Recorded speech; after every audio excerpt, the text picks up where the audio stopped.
Five.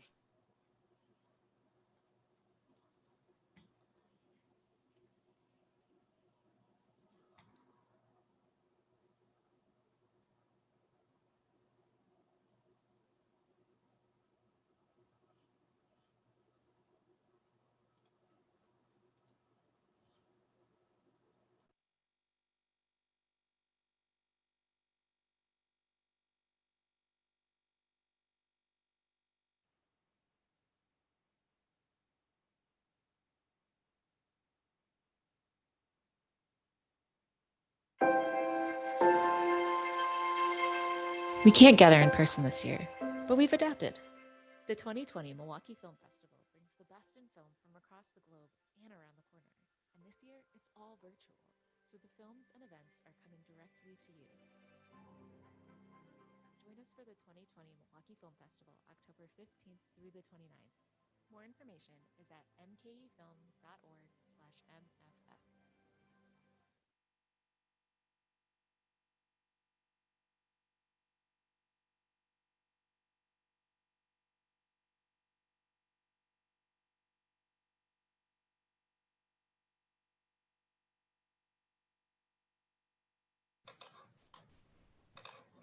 Hello, everybody. Welcome to day 10 of the 2020 Milwaukee Film Festival presented by Associated Bank. My name is Kirsten and I'm a programmer at Milwaukee Film, and we're here for the Working with Actors panel, Comedy Edition. We'll be graced with guests from the films Dramarama, Ringolevio, Small Town, Wisconsin, and we are so excited to have them all today. Please don't forget to cast your vote for the Alan H. Budd and Suzanne L. Seelig Audience Award, and to do that, visit the Film or Shorts program page at watch.mkfilm.org and log in with your pass or ticket code and click the button that says Vote Now, and you'll be connected to the form that serves as your ballot. And if you haven't seen all the films that we're talking to today, you should definitely do that before the end of the festival. And if you like them, vote, and maybe they'll win the Audience Award. So as you've seen, we have a double up challenge happening right now, thanks to the generosity of Judith McGregor and Richard Galoon. If we raise $75,000 during the festival, they'll double it. So to donate, you can text double up to 44321 to donate, or go to mkefilm.org/members to become a member, and that will also help us reach our goal. And we are 76% of the way there, so keep it up. And there are only 5 days left of the festival, so why don't you donate today and get it over with? It'll be a load off your shoulders. Wherever you are watching us right now, you can drop your questions into the comments of whatever social media platform you're on, and we will be able to share those comments with our guests today, and you can get questions answered or just share your adoration for the films and the filmmakers. But for now, here is our wonderful moderator, Karen Estrada.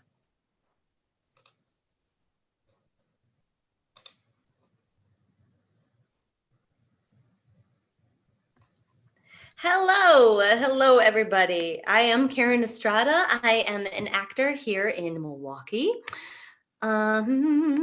Yes, and I am so thrilled to be here moderating this panel on working with actors, working in comedy, especially kind of comedies that are not just that are also that also dip into the territory of drama and how you balance that. I encourage you, everybody here in this panel is an actor or director, has been on that side of it. So any of you watching, please make sure to any questions that you've ever had about acting in a film, about acting in comedies and what sort of things that might entail, please drop your questions and comments so that we can ask this delightful panel. So let's meet them. Let's start with Ringolevio. So can we bring on our director and actors there?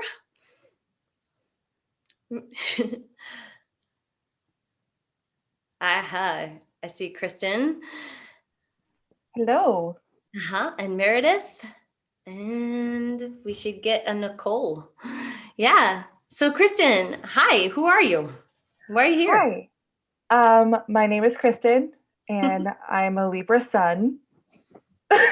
I'm the writer-director of Ringolevio, which was made by, I think, an all-Milwaukee crew, and Meredith and Nicole were the lead actors and the couple in the story. Mm-hmm. Great, thank you. How about small town Wisconsin? Who do we got there? Our director and actor.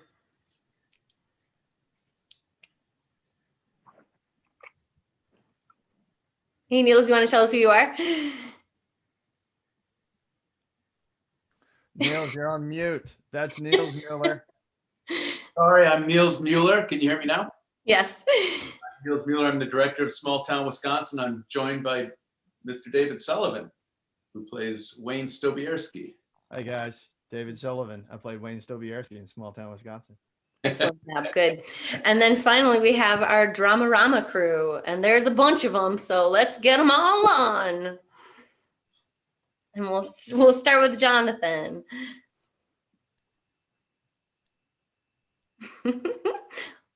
Hi, Jonathan's not here yet. All right, go ahead then, Anna. Oh, hi, we're Dramarama. We're like an ensemble cast, so there's a lot of us here. There's Jonathan. Yeah, he can go now. It cuts you off for a second. No, please. I'm Jonathan Wysocki, the writer director of Dramarama, and then the cast. You can see who you are. Fantastic, great.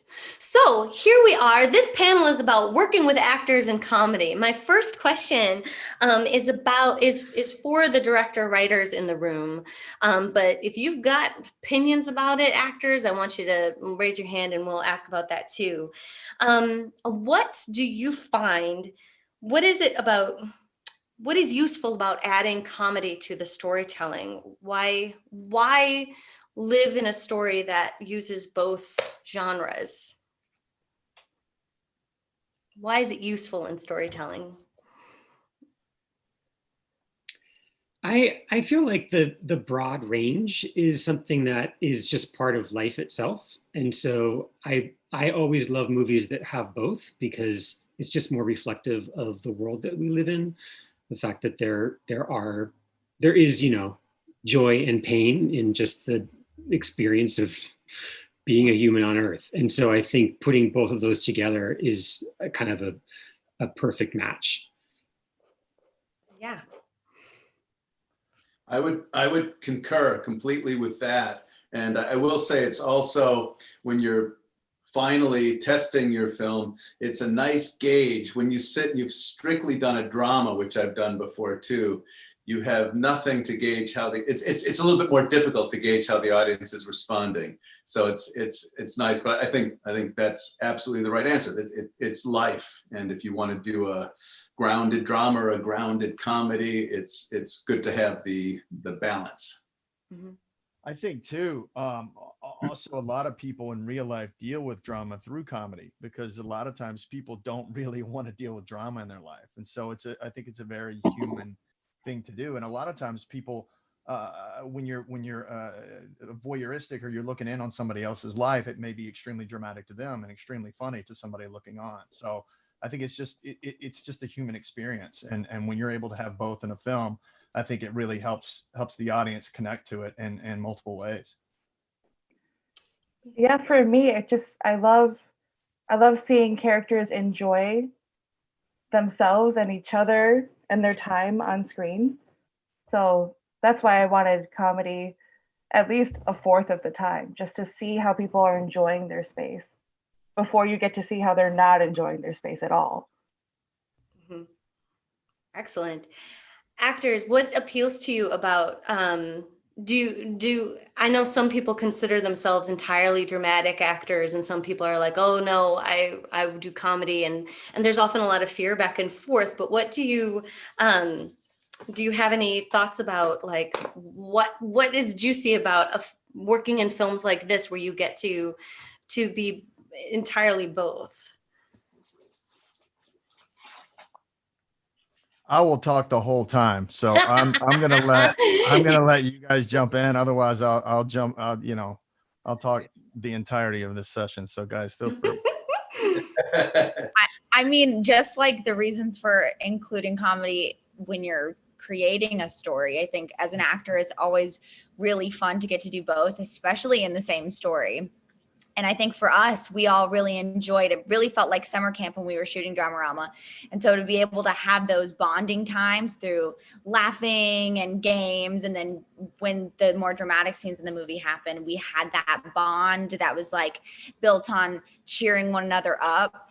It's sort of, that's the push and pull of the whole story, was when we would have those dramatic moments, then it'd be funny again and we'd all laughter. So it was really, as an actor, that's the juiciest thing to get to do, is to get to do both, especially with great people like these.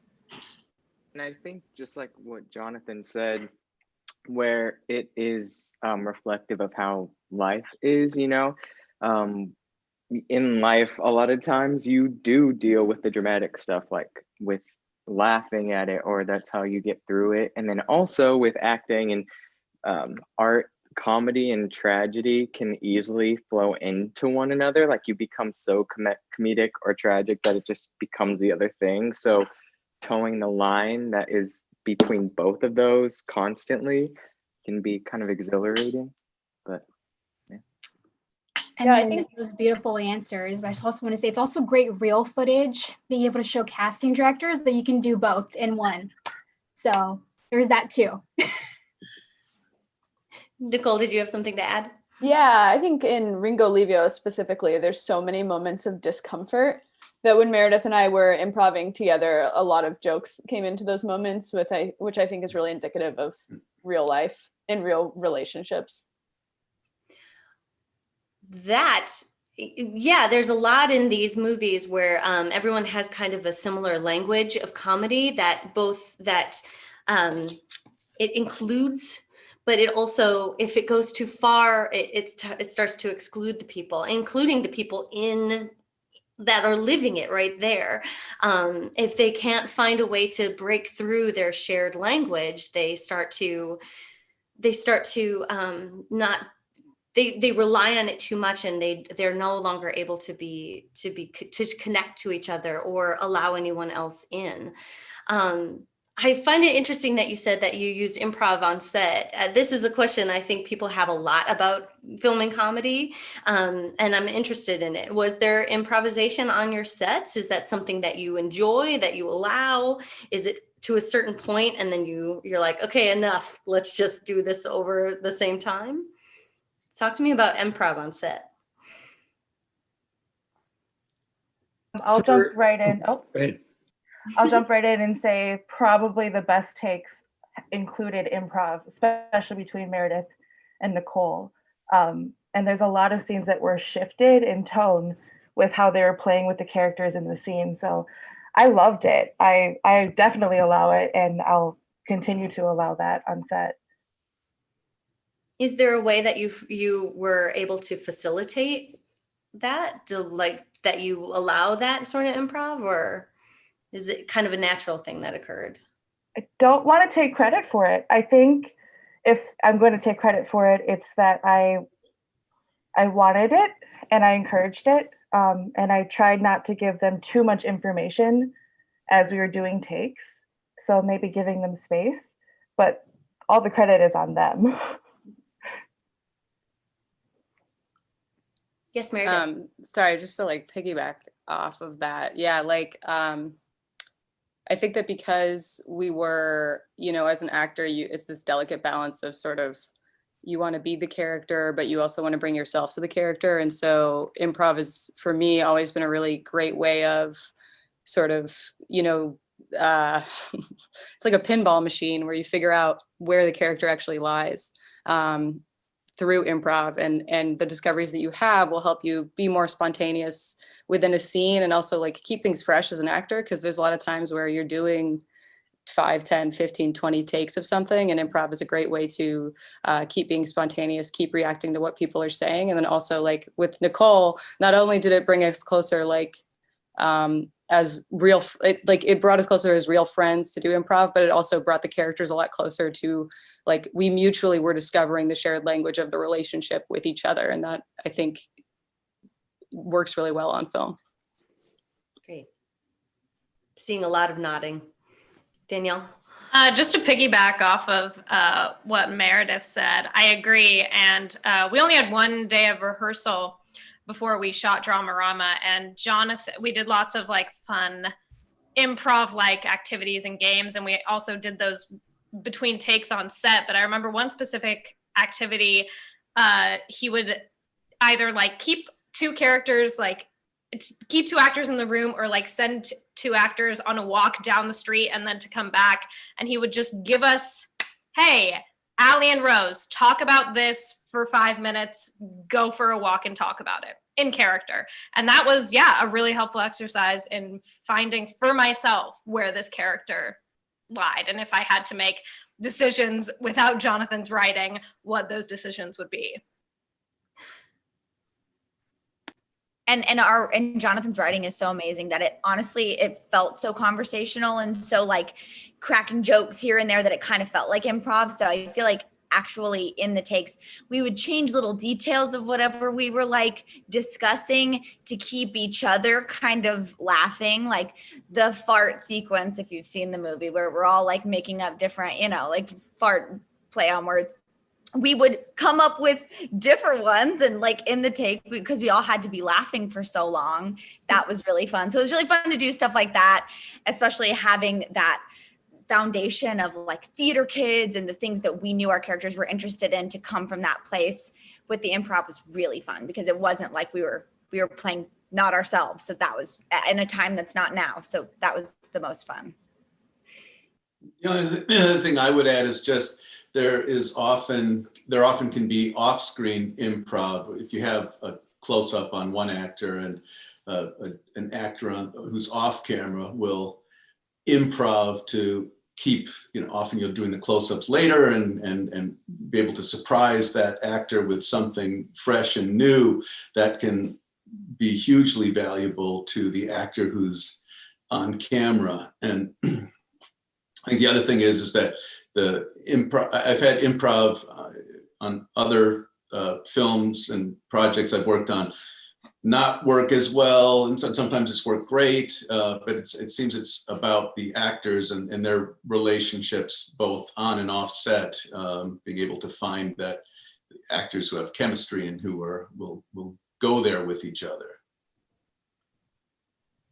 I would also add that it's important for the actors to have a healthy imagination, which these actors in Dramarama definitely do, because I think you need that if you're going to be relying heavily on improvisation and just coming up with different things, as Meredith was saying, to keep takes fresh. There's a scene in the film where the tampons are all over the place, and we were doing coverage all the way around, and when we got to Nico, I was surprised to see that he was doing all these things that I didn't even know he was doing in this scene, because I couldn't be in the room with them because the room was so small.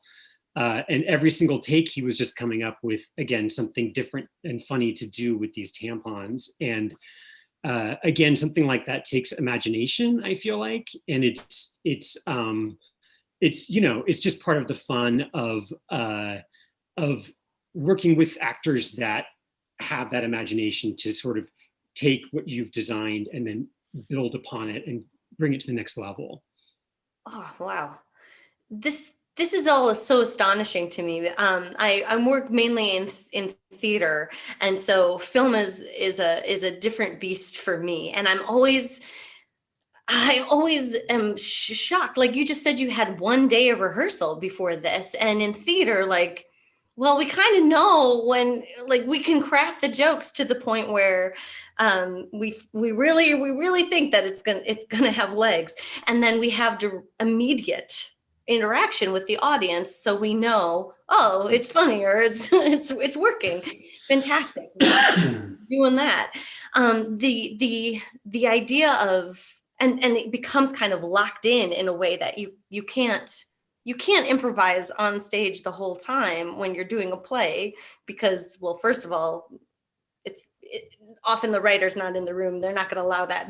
That's not respectful to their work. But this is so interesting, like, to only have one day of rehearsal, like you have so much faith that the things that are happening are going to read to an audience that you don't get to have in the space with you until it's done, it's finished. Is that true, or is there other places where you get to have that sort of feedback, or does that make sense? Talk.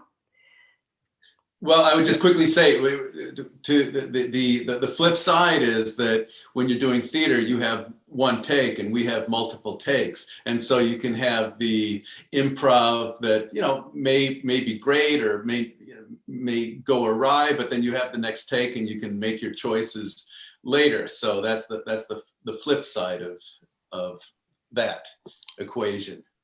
Yeah, you have editing, and when you're on stage, you can't edit it. And sometimes if you're on stage and you're there with 3 or 4 other people, they may not be as good or as comfortable as you are. So you got to kind of keep it, pretty close to the script. But when you're on set and you have multiple takes and you have an editor that is going to edit this thing, it's like, yeah, go for it. But I mean, ideally though, you want to keep it as close to the story as possible. Sometimes when you start improv, or I guess I should speak for myself, when I start improvising, I go off the rails, and it's like, whoa, I've gotten way away from the story that we're telling here. And now it's become about me being funny as opposed to like this guy actually having a problem.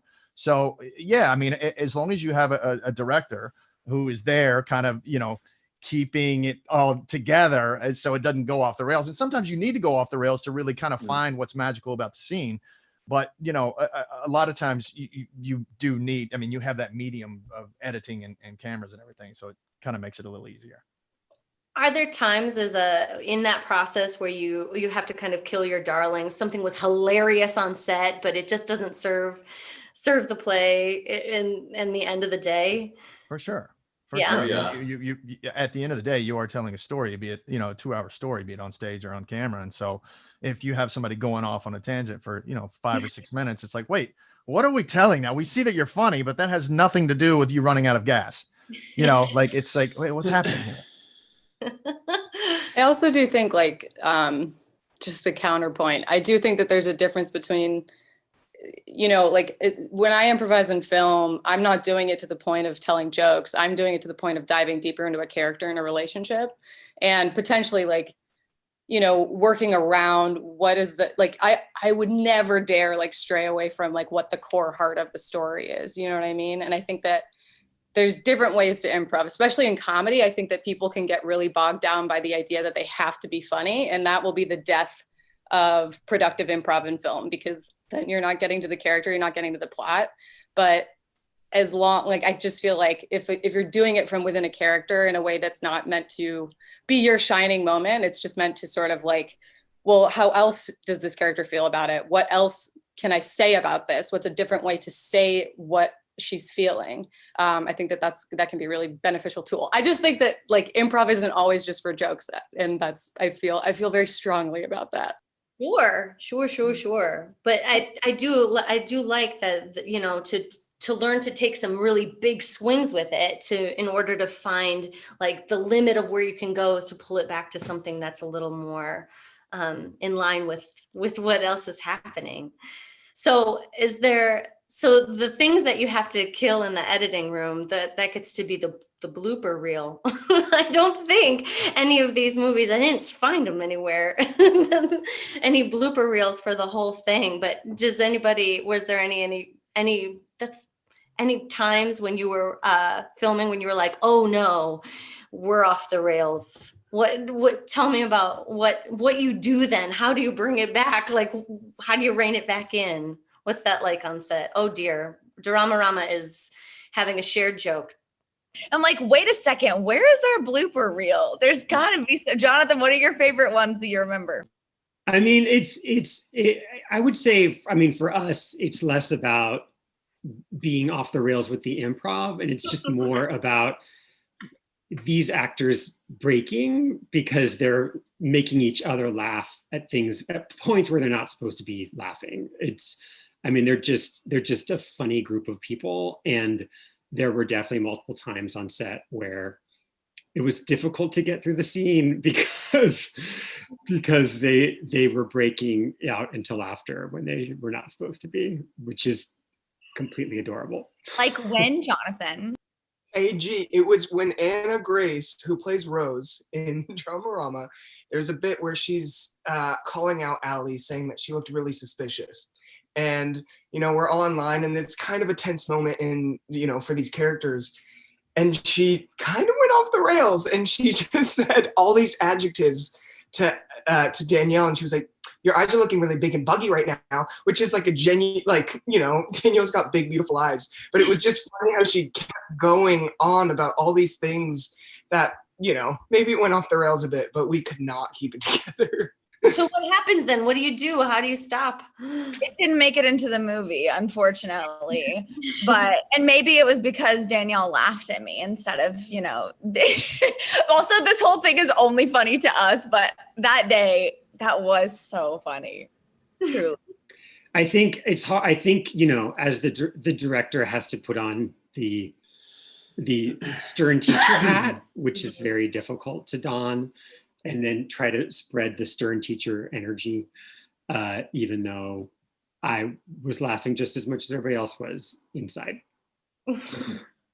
Excellent. Excellent. Excellent.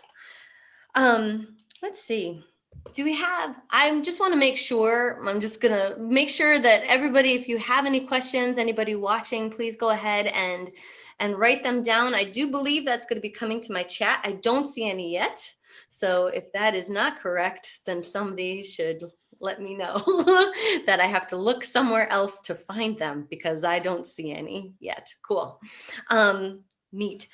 So in all of these films with these languages, comedy is used both to include, exclude, and then at the end, it's really a way to, like, I'm finding, especially in Dramarama, I've found these in jokes of like the Sondheim things. Like I recognize those kids very much about, you know, all their language of Sondheim and literary puns and theater puns and those things, and they find them so comforting and delightful. It's what binds them together. And then someone is thrown into the mix that that kind of shines a light on it that isn't flattering, and it causes all this tension. But there's always a way for them to come back to that shared language once, to either soothe things over or just to remind them that they're still part of the group, even when things are shifting. There's a lot of that in all three of these movies where someone else is inserted into the in jokes, and it changes it somehow, and it ruins it somehow, at least for the people. But talk to me about what I had a question in there. Talk to me about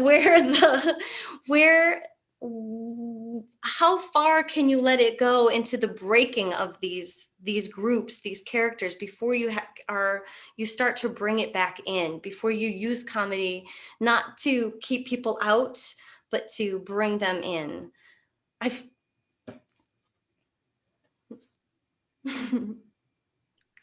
mean, I feel like, you know, in our film is so much about friendship, and I feel like most friendships probably have some level of specific intimate details that sort of bind them together, and usually those are based on humor, right? Most people have some kind of a sense of humor that is usually you know, what's sort of attracting them to other people with similar senses of humor. And so I do feel like that's where comedy becomes a storyteller about relationships and about how tight relationships can be between people, as you know, so aptly put, like a shared language. And I feel like when you're writing comedy, that's sort of a key way to show how people are either connecting or not connecting, right? To sort of see, you know, is our humor language on the same platform, or is our humor language like not working together? And I do feel like that's sort of a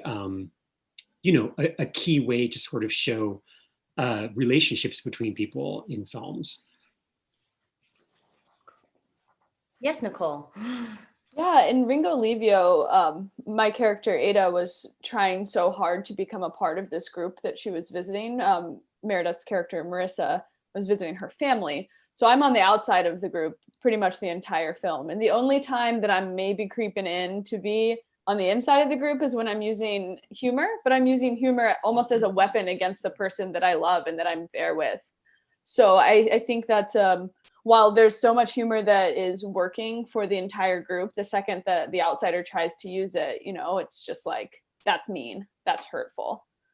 So it was really interesting to play with that. Yeah, nobody says that about my little brother but me, sort of feeling. And then, yeah, this question is for Niels in particular. I know that you grew up here in Wisconsin, and a lot of the humor, the shared language in small town Wisconsin is about the Wisconsin dialect and the beer and the bowling and the brats and the sort of shared language of small town that is true and honest in Wisconsinites. But I've seen in the past, this movie never shifts into stereotype. It's always generous to its characters. How did you make sure that your characters were always being laughed with and not laughed at? Yeah, that's a great question. And it seems like often films made in our part of the country are made by outsiders who lean in heavily to local customs and accents. And the thing I said to my actors as they were bringing different accents is, look at, you can go down the block I grew up on and you'll have a different accent than I have. It depends on who your parents and grandparents were, if your background was German or something else or what have you. So we don't have to have uniformity of accents. Bill Heck brought a heavier Wisconsin accent that he had learned spending all of his summers in Minocqua.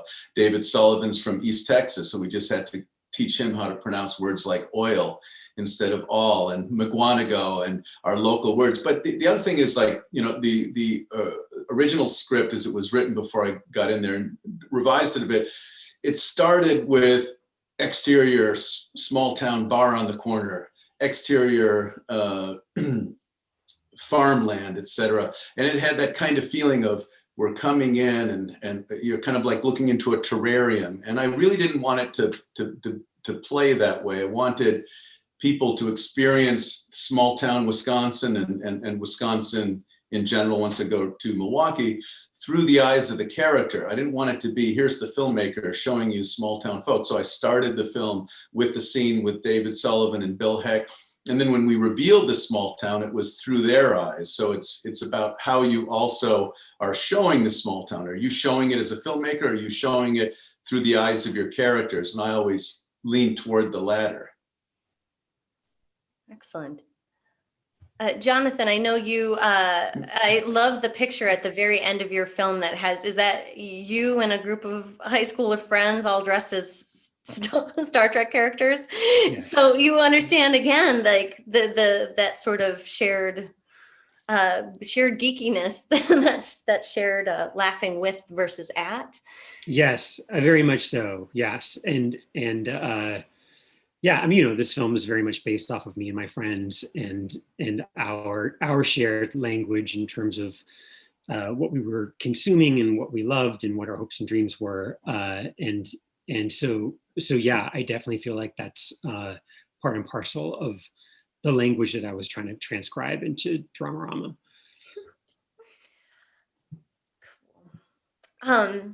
Kristen, I know in Ringolevio that's and Nicole, you might have something, and Meredith too. Like just in that one, the families so bonded together by these rules, and they're so reticent to let her in. How did you talk to me about showing the shift? All of these characters, everyone has to find a way to hold this language a little lighter on themselves so that they can let other people in, sometimes even within the group. Like one of the parts when Anna Grace's character is afraid of answering a question that Allie has asked, and so she turns into a very broad character, and Allie's like, "What are you doing? I just wanted you to answer the question." And that breaking of their language is both like is hurtful and shocking, and they all have to find a way to let everyone back in. Talk to me about using comedy to connect the characters and not just isolate them and keep them safe. At least within the world of Dramarama, my character Allie is definitely finding herself maybe maturing faster than her friends, or finding herself like distancing from them in a way that is healthy. And I think sometimes, especially with Rose, she uses comedy as almost like a band-aid, like a temporary, like, okay, let's just cover this up for now and last until we leave type of thing. So sometimes bringing together just for the sake of holding on a little bit longer, I feel comedy can do that.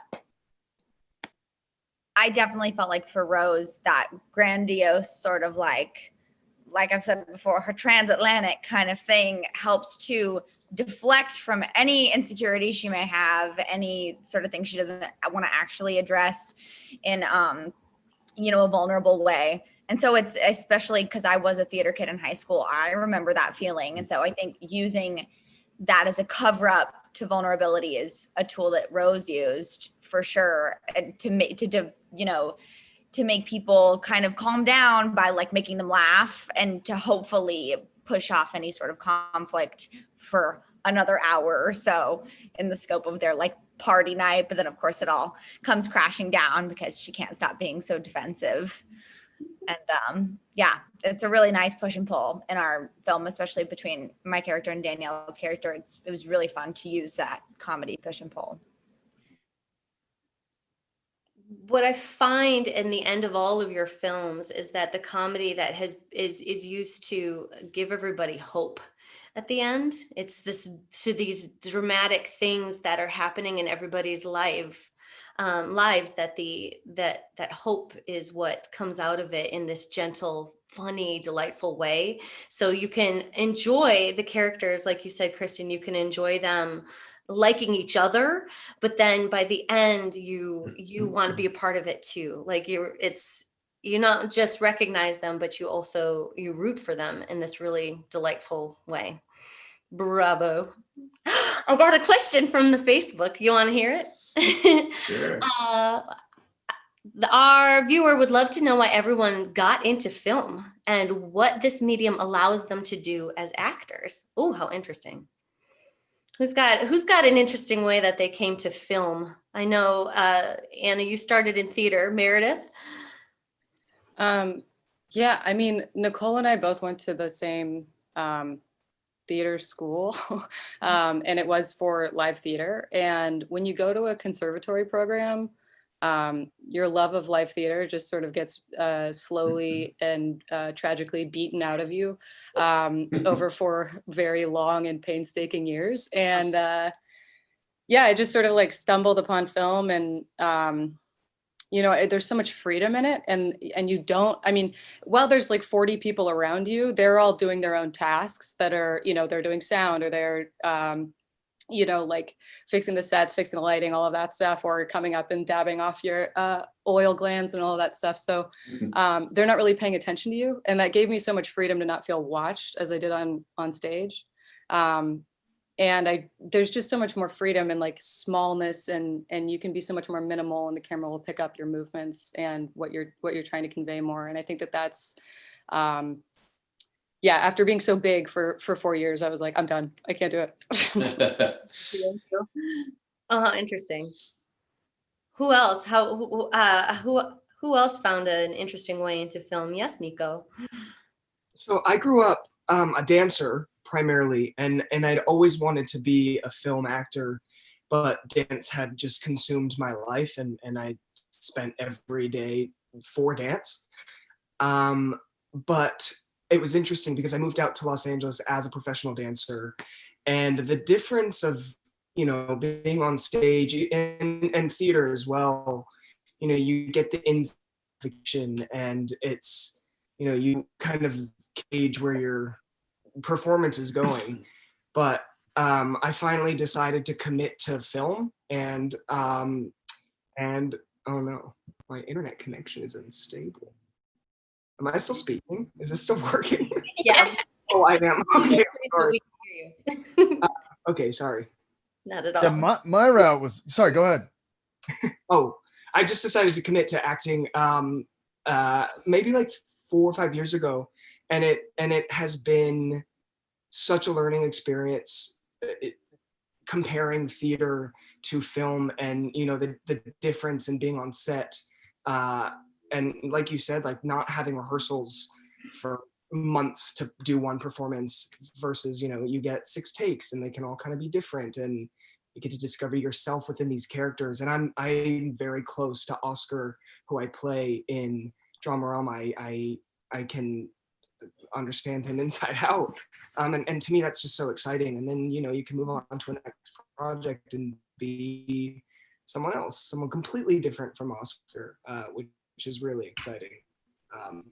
Yeah, it's just the best thing ever. Well, it's been so long. I'm sorry. Gonna mute. Great, David. Yeah, I was just gonna say I kind of took an untraditional route. I come from an athletic background, and I enjoyed how it felt when I scored a touchdown. And everybody went, yeah, and I was like, yeah, this feels good. This feels good. And then my girlfriend actually talked me into being in the play in high school, and she said, you know, if we're good enough, we don't have to go to school on Fridays. We get to compete. And I was like, no school, I'll do that.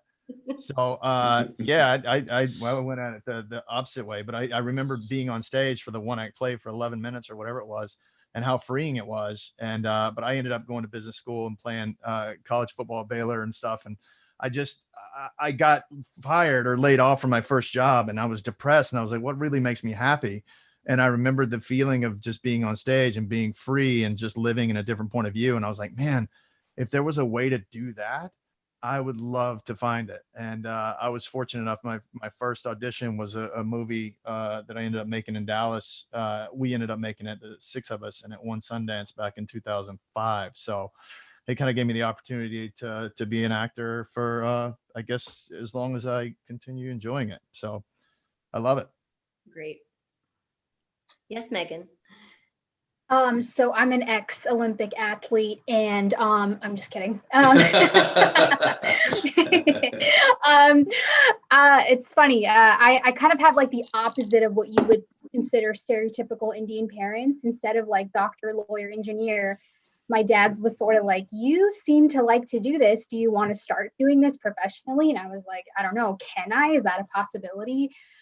And so I got involved in it at a pretty young age. And just sort of fell in love with it. But I think that as any awkward child trying to discover themselves and discovering self-love and all of that, I think that playing characters for me was really about seeing myself in a lot of characters. I didn't realize that I had so many commonalities with so many of the characters that I've played, and just seeing that like, oh, people are willing to write about this, and people are willing to create these characters, and they're worthy of like being created and worthy of being written about and filmed, then like there's something inside of like me too that I should love and start to appreciate. So I think that there was a cool, like deeper, really touchy-feely kind of connection with acting in that way, and just finding that like there are so many people who just share commonalities with you. And so if you have that ability to kind of take that further on screen and represent them in a way, it's a beautiful way to connect.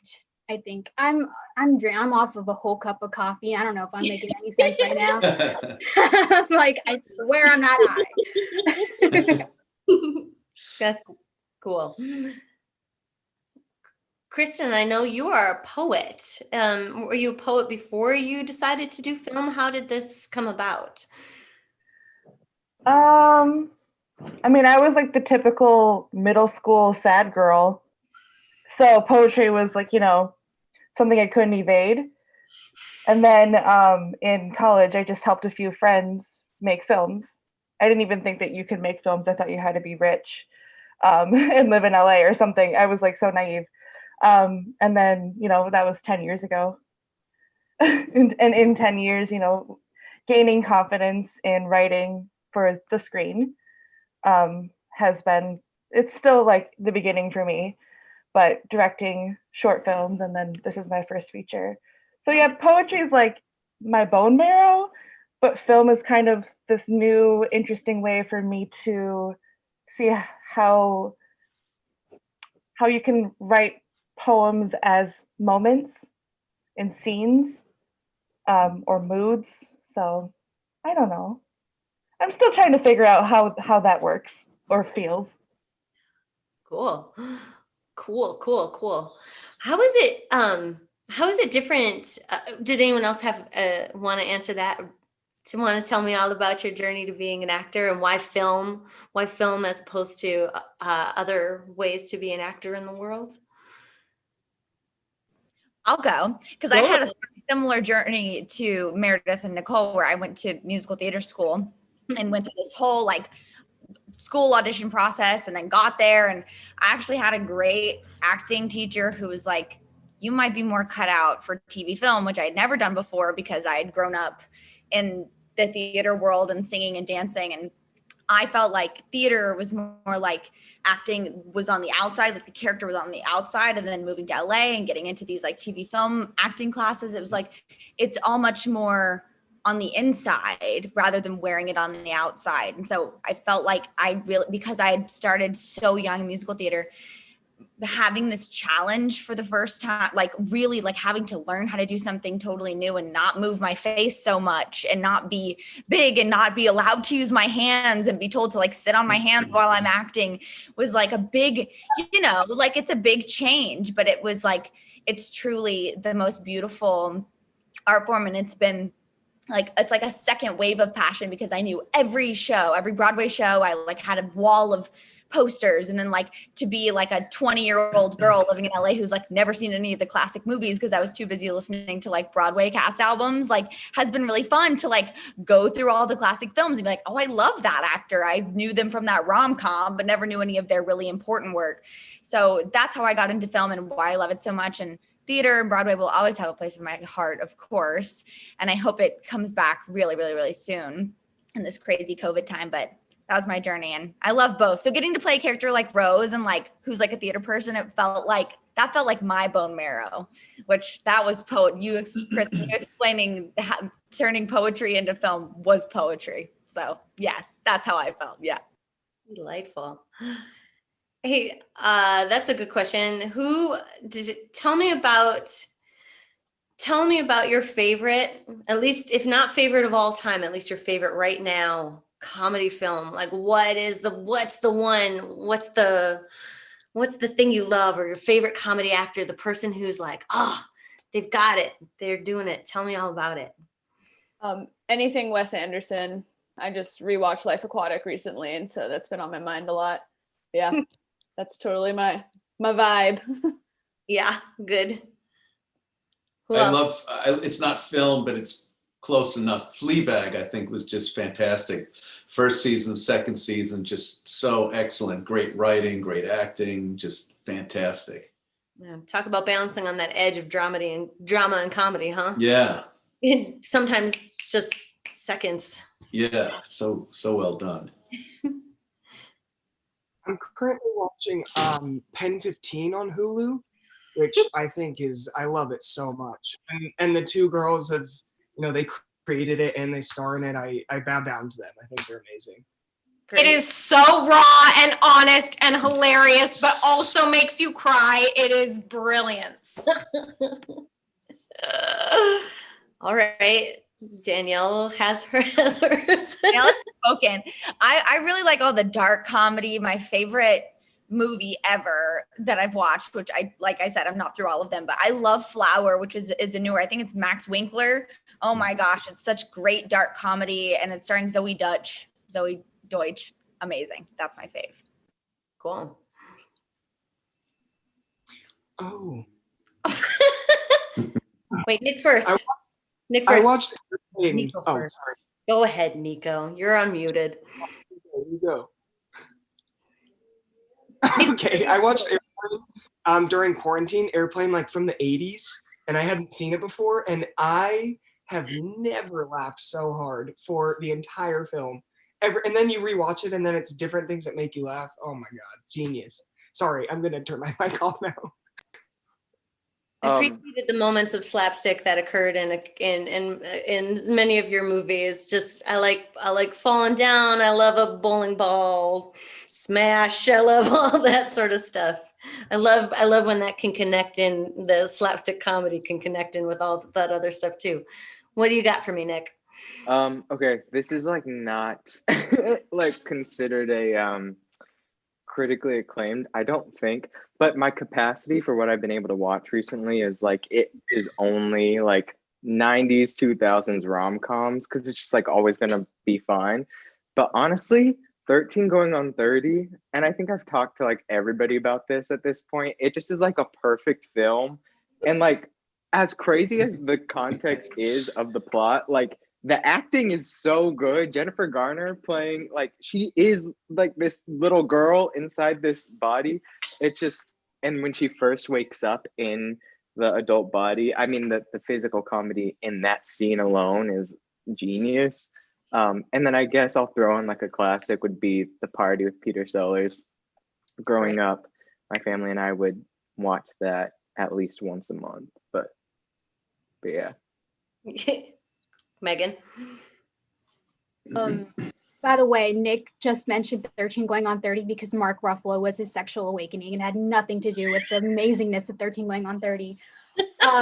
And I have to add, my favorite movie of all time, my favorite comedic movie of all time, it's not anything recent, but I just feel like it was a cultural shift. Bridesmaids. I can quote the entire movie from head to toe. But also, I have to just mention this because Kristen Wiig, who is just a genius, I literally watch her QVC SNL sketch like twice a day, just for serotonin purposes.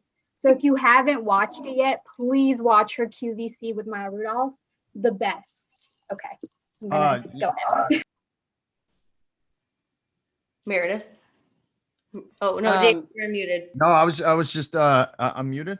I was just saying that Niels wouldn't tell you this, but he actually wrote 13 going on 30. Niels Mueller. Hello. Hi, everybody. Fans. I wrote the production draft for it. He's gonna talk it down, and he's gonna be like, "No, I didn't do it." Yeah, it's him. So anyway, what? Okay. You'll see my name on the poster. You won't see it on the film. It was a Writers Guild thing, but now I'm nervous. Now I'm not gonna be able to speak the rest now of you're this nervous. conversation. I'm starting to sweat. Meredith, go ahead. I was just gonna say how amazing 13 going on 30 is. Thank you all. No, I really I think that Drive Angry is the funniest movie of all time, and that Nicolas Cage is a genius. Oh, I just rewatched Moonstruck, and it's an opera. It's a hilarious Nicolas Cage Cher opera. I loved it so much, but that's not my favorite. I'm gonna go with Some Like It Hot because it's classic. That's a good one. Holds up, super delightful. Cool. And Mark Ruffalo, Wisconsin native, said about acting that he'd keep his view on acting is to have one foot on the banana peel and one foot in the grave. That's great. I think kind of works for comedy. Well, I think we're at the end of our time. I think someone's gonna come in and say goodbyes to everybody. Does anybody have anything else they'd like to say about comedy and acting and working with actors and that sort of thing before we finish this? Well, I'll just say thank you to all the watchers who watched our films and supporting independent film. It's really important, and I think we all love you. I really appreciate it because it's really special for us. So thank you. Yeah, and I'll just say, don't be afraid to laugh. If you think something's funny, don't judge it based off of what somebody else thinks is funny. Like if you think it's funny, laugh. And if you don't think it's funny, you don't have to laugh. Like comedy takes on all forms. So if something's funny to you, laugh, even if it's at the expense of Mai or any of these other characters. Like, enjoy yourself. That's great. Delightful. Yeah, please laugh at me. I will, Meredith. I will. Good. Thank you for having us, and great job, Yeah, Karen. thank you. Yeah, Oh, thank you to Milwaukee Film Festival. And yeah, watch these movies, laugh and enjoy. It's been delightful. Great. Thank you. All right, everybody wave bye.